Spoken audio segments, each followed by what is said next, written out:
ទើបទៅចាប់ផ្ដើមក្នុងវិស័យចាត់ឲ្យកំពុងតែស្វែងរកយុទ្ធសាស្ត្រចាត់មែនទេចឹងវីដេអូនេះត្រូវសម្រាប់អ្នកនរនេះគឺជាយុទ្ធសាស្ត្រ Total Body Shop ដែលជាផ្នែកមួយនៃសពអណ្ដើកដែលធ្វើឲ្យអ្នកនេះអាចរកចំណូលបានពិតគ្រាន់តែចេះមើល Candlestick មុននឹងដល់វីដេអូសិននេះចាប់បង្កើត account ដើម្បីទទួលបានលុយ rebate ឡំអ្វីចាប់មួយឡើងក្នុង wallet នេះអាច scan QR ជាលីវីដេអូនៅខាងលើបានដើម្បីចូលយុទ្ធសាស្ត្រនេះក៏ពិបាកទី1នេះបើក្នុងកម្មវិធី trading view ហើយខ្ញុំ add ទៅលើ indicator មួយមានឈ្មោះថា Noko Trader S CRT ណា Noko Trader S CRT បន្ទាប់ពីយើង add indicator ហើយខ្ញុំឲ្យអ្នកនេះមើលពីទម្រង់រាងរបស់វាអញ្ចឹងមានន័យថាម៉េចអ្នកនេះអាចមកមើលនៅក្នុងកន្លែងហ្នឹងសិនបានតែកន្លែងនេះគឺស្មើនឹងជា candlestick ពណ៌ខៀវហើយកន្លែងនេះពណ៌ក្រហមអញ្ចឹងយើងគ្រាន់តែរងចាំឲ្យអា4ម៉ោងចាស់របស់យើងនេះត្រូវបានផ្ដាច់អញ្ចឹងអូថា4ម៉ោងចាស់របស់យើងត្រូវបានផ្ដាច់ហើយ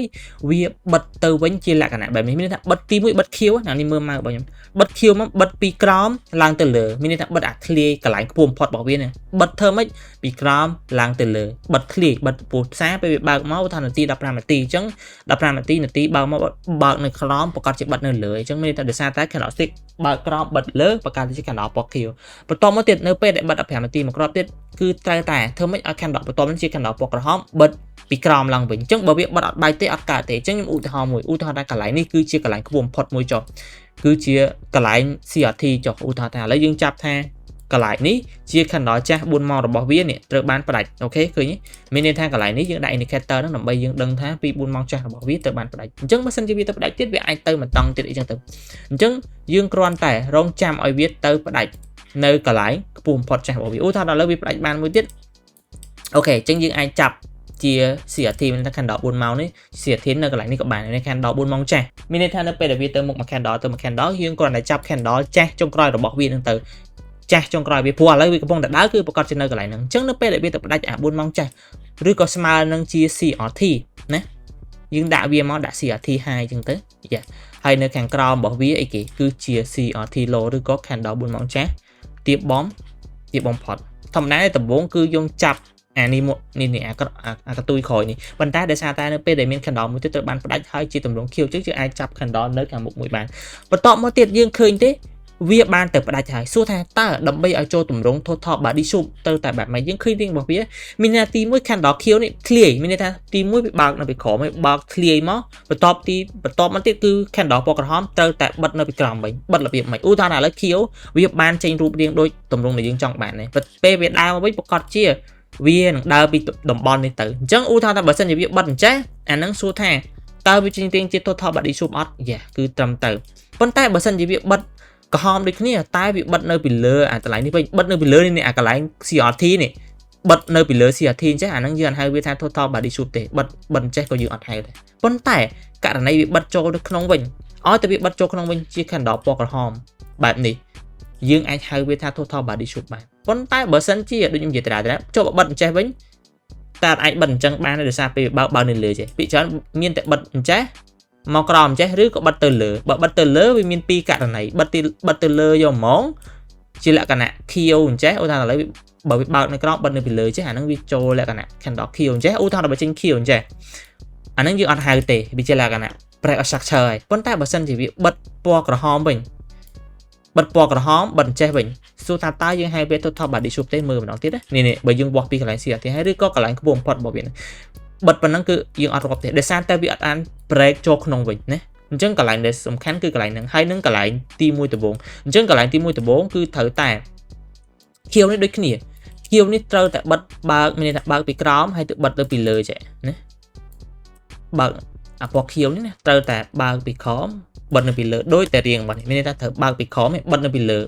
ប៉ុន្តែបើសិនក្នុងករណីវាបិទអត់បែកសួរថាចូលរៀង total body shape អត់ទេបើបិទអត់បែកទេអានឹងចូលលក្ខណៈផ្សេងអញ្ចឹងសំខាន់គឺត្រូវតែវាបិទឲ្យបែកអា CRT ឲ្យបិទ clay body របស់វាឬក៏ខ្លួននៃ candlestick របស់វានឹងបិទនៅពីលើហើយពេលដែលវាចាប់ផ្ដើម candle 15នាទីថ្មីមួយទៀតគឺវាត្រូវបិទនៅពីក្រោមហ្នឹងហើយបញ្ជាក់ផងដែរគ្នាយើងអាចមើល XAU USD ជា FACM ក៏បាន forex.com ក៏បានតែខ្ញុំ recommend FACM ជាជាង ONA មើល candle 4ម៉ោងអត់ទៅទេអញ្ចឹងវាអាចនឹង fake អញ្ចឹងឧទាហរណ៍ថាអ្នកនេះគ្រាន់តែរងចាំ candle ហ្នឹងកើតឡើងមកណាអូខេ candle ក្រហមកើតឡើងនេះឃើញ candle ក្រហមនេះបានកើតឡើងហើយនេះកើតឡើងបិទនៅពីក្នុងមានន័យថាចេញក្រៅហើយបិទចូលក្នុងវិញដូចដែលទម្រង់ដែលយើងកំពុងតែចង់បានដូចយើងបានឃើញហ្នឹងអញ្ចឹងគ្រាន់តែឃើញរូបភាពបែបហ្នឹងភ្លាមយើងអាច sell បានភ្លាមបើយើងចង់ strong ទៀតយើងអាចមើល SMT មានន័យថាបើសិនជាចន្លោះនេះមាសអាចបង្កើតតម្លៃខ្ពស់ឧទាហរណ៍ឥឡូវម៉ោង 9:00 រហូតដល់ម៉ោង នេះ1330ឬក៏1កន្លះហ្នឹងមាសបានបង្កើតតម្លៃខ្ពស់ជាងមុនឬក៏ក្នុងចន្លោះហ្នឹងប្រាក់វាអត់បានបង្កើតតម្លៃខ្ពស់ទេវាទៅជាចុះក្រោមវិញដូចតែខ្ញុំធ្លាប់ឲ្យអ្នកនេះមើលដំណង SMT លើកមុនយ៉ាអញ្ចឹងក៏បានដែរក៏រឹងមាំដែរអញ្ចឹងអ្នកនេះគាត់តែឃើញបែបហ្នឹងគាត់នេះអាច sell បានដែរប៉ុន្តែតើតើការ sell អ្នកនេះត្រូវចាំថាគួរតែ sell នៅក្នុង Q0 មានតែបើ C យើង sell នៅក្នុង C ឬក៏ London យកហ្មងឲ្យតែមានរៀងអា body របស់វានេះអារៀងនេះអា2គ្រាប់នេះបិទនៅក្នុងអាស៊ីឬក៏ London ឬក៏ New York អាហ្នឹងយើងលេងបានប៉ុន្តែបើអត់បានបិទនៅក្នុងទេយើងអត់អាចលេងបានទេហើយមួយទៀតចុះបើក្នុងករណីមួយទៀតចុះខ្ញុំឧទាហរណ៍ថាករណីមួយទៀតបើវាចេញរៀងចេះបន្តមកទៀតវាចេញរៀងពណ៌ខៀវបន្តមកទៀតបានវាចេញរៀងពណ៌ក្រហមអញ្ចឹងក៏យើងអត់យកដែរអញ្ចឹងណាឧទាហរណ៍ថាអានេះវាជាពណ៌ខៀវចុះបើវាបង្កើតជាចេញមកពីលើចេះហើយណាអញ្ចឹងក៏យើងអត់ហៅវា total body shape ដែរអាហ្នឹងវាចូលលក្ខណៈមួយទៀតអញ្ចឹងយើងត្រូវការតែអា candle ទី2មុនគេដំបូងណាទី2មុនគេដំបូងនេះចេញរៀងបែបនេះទៅប៉ះមុនគេដំបូងបើសិនជាចេញដល់រៀង3ឬក៏អីអត់យកទេអញ្ចឹងណាបើសិនជា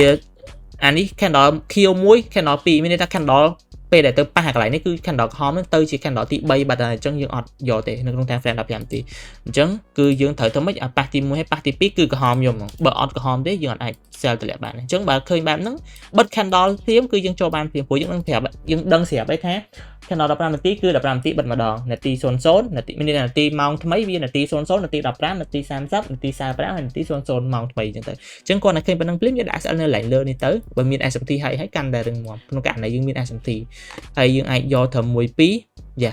ឬក៏នៅចុង body នៃ CRT លោកក៏បានព្រោះអីបើ CRT អ្នកខ្លះគេ recommend ឲ្យយក 50% មានន័យថាយើងវាស់ទៅមិនឲ្យបានតម្លៃវា 50% ពី CRT ហើយមក CRT low អញ្ចឹងណាយើងកាត់ចំណេញយកម្ដងតែអានេះដោយសារតែយើងប្រើទៅ top body shape នេះអាចវាយ៉ាងខ្លីដែរយើងអាចយកត្រឹម1 2ហើយតែវាឲ្យទុកឲ្យពី profit ទៅអានឹងគឺ total body shape យូរវាចេញមកម្ដងប៉ុន្តែគឺវា accurate ឬក៏ប្រសិទ្ធភាពច្រើនមែនតើដូចខ្ញុំបាននិយាយអញ្ចឹងគឺ